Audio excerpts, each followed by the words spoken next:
வணக்கம். இன்றைக்கி நம்ம பார்க்க போகிற சமையல் என்னென்னு பார்த்தீங்கன்னா, ஒரு 15 நிமிஷத்தில் பண்ணக்கூடிய ஒரு சூப்பரான லஞ்ச் மெனு தான்.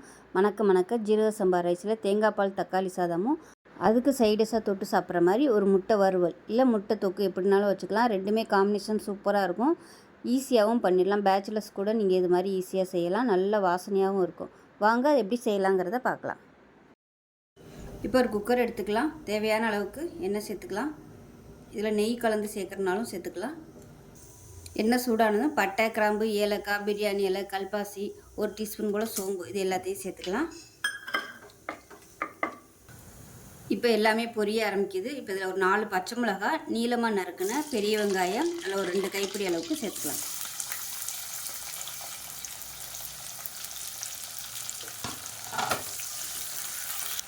உப்பு கொஞ்சமாக சேர்த்துக்கலாம். கருவேப்பிலையில் கொஞ்சமாக சேர்த்துக்கலாம். வெங்காயம் நல்லா வதங்கினதும் 1 டேபிள் ஸ்பூன் இஞ்சி பூண்டு பேஸ்ட்டு சேர்த்து வதக்கி விட்டுக்கலாம். இப்போ இதில் மீடியம் சைஸாக ஒரு 3 தக்காளி கட் பண்ணதை சேர்த்துக்கலாம். ரொம்ப பொடியாக கட் பண்ண வேணால், ஓரளவுக்கு பெருசாகவே கட் பண்ணிக்கலாம். இப்போ இதில் மஞ்சத்தூள் 1 டீஸ்பூன் போல் சேர்த்துக்கலாம். இப்போ பாருங்கள், தக்காளி நல்லா மசிய ஆரம்பிச்சிருச்சு. இந்த ஸ்டேஜில் 1 டேபிள் ஸ்பூன் மிளகாத்தூள் சேர்த்துக்கலாம். காரத்துக்கு ஏற்ற மாதிரி நீங்கள் கூடவோ குறைச்சோ சேர்த்துக்கலாம். நான் வந்து 1 டேபிள் ஸ்பூன் சேர்த்துருக்கேன். சின்ன பசங்க இருந்தாங்கன்னா காரத்தை வந்து கம்மி பண்ணிக்கோங்க. இல்லை காரமாக சாப்பிட்ணுன்னு நினச்சிங்கன்னா இன்னும் கூட நீங்கள் ஒரு 1/2 டேபிள் ஸ்பூன் சேர்த்துக்கலாம். இப்போ எல்லாமே நல்லா வதங்கிடுச்சு. இப்போ பார்த்தீங்கன்னா நான் 2 டம்ளருக்கு ஜீரக சம்பா அரிசி எடுத்திருக்கேன். நீங்கள் சாதாரண சாப்பாட்டு அரிசி கூட எடுத்துக்கலாம். இல்லை பிரியாணி பாஸ்மதி ரைஸ் வந்து யூஸ் பண்ணுறதுனால யூஸ் பண்ணிக்கோங்க. இப்போ இதில் வந்து நான் 2 டம்ளர் எடுத்திருக்கேன். 2 டம்ளருக்கு 3 டம்ளர் தண்ணி வைக்கணும். அதில் வந்து நல்லா 1.5 டம்ளர் தேங்காய் பால், 1.5 டம்ளர் சாதாரண தண்ணி சேர்த்துருக்கேன். இப்போ இதை சேர்த்துக்கலாம்.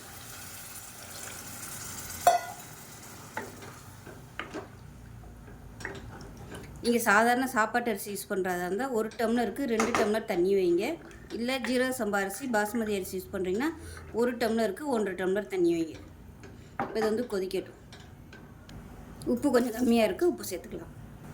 இப்போ பாருங்கள், தண்ணி நல்லா கொதிக்க ஆரம்பிச்சிருச்சு. இப்போ ஜீரக சம்பா அரிசி நல்லா 20 நிமிஷம் ஊற வச்சுருக்கேன். ஊற வச்சுட்டு தண்ணியை வடிகட்டி வச்சுருக்கேன். அதை சேர்த்துக்கலாம்.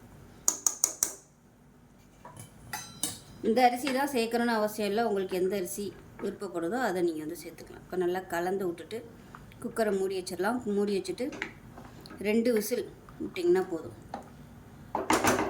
2 விசில் விட்டுட்டு ஸ்டீம்லாம் நல்லா இறங்கினதுக்கப்புறம் ஓப்பன் பண்ணி பார்த்தோம்னா சூப்பராக இருக்கும். ரொம்ப சிம்பிளாக பண்ணக்கூடிய ஒரு தக்காளி சோறு.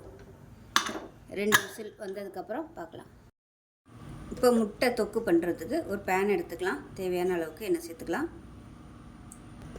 இப்போ எண்ணெய் நல்லா சூடானதும் 1 கை அளவுக்கு நீளமாக நறுக்குன வெங்காயம் சேர்த்துக்கலாம்.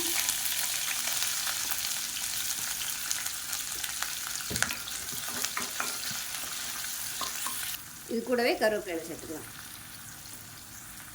இப்போ இதில் ஒரு 1/2 டேபிள் ஸ்பூன் இஞ்சி பூண்டு பேஸ்ட்டு சேர்த்துக்கலாம். இப்போ இதில் மீடியம் சைஸாக ஒரு தக்காளி சேர்த்துக்கலாம்.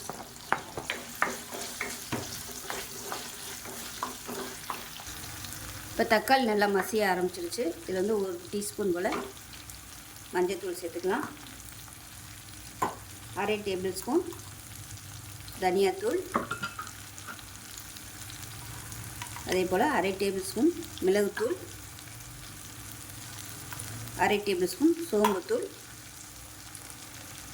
1/2 டேபிள் ஸ்பூன் சீரகத்தூள், காரத்துக்கு ஏற்ற மாதிரி மிளகாத்தூள் நான் வந்து 3/4 டேபிள் ஸ்பூன் சேர்த்துருக்கேன். 1/4 டேபிள் ஸ்பூன் கரம் மசாலா. இப்போ இது எல்லாத்தையுமே நல்லா வதக்கி விட்டுக்கலாம். இதை வதக்கிட்டு ஒரு 1/4 டம்ளர் அளவுக்கு தண்ணி சேர்த்துக்கலாம். இந்த மசாலாலாம் நல்லா வெந்து அப்படியே திக்காய் வரணும். அந்த அளவுக்கு கொதிக்கட்டும். இப்போ இதில் உப்பு சேர்த்துக்கலாம். இப்போ பாருங்கள், நல்லா எண்ணெய் பிரிஞ்சு வந்துருச்சு. இந்த ஸ்டேஜில் ஒரு 6 முட்டை வேக விட்டு 2ஆக கட் பண்ணி வச்சுருக்கேன். இதை அப்படியே சேர்த்துக்கலாம்.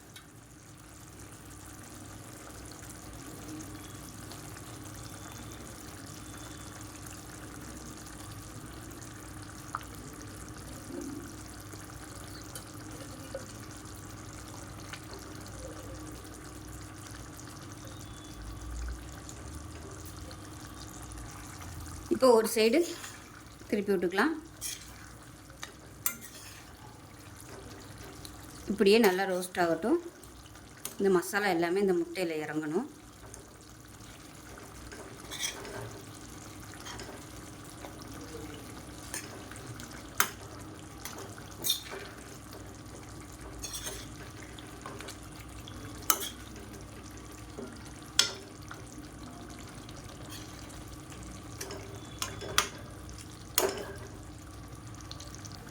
இப்போ பாருங்கள், முட்டை தொக்கு சூப்பராக ரெடி ஆயிடுச்சு. இப்போ மறுபடியும் நல்லா பரட்டி விட்டுக்கலாம். அவ்வளோதான்.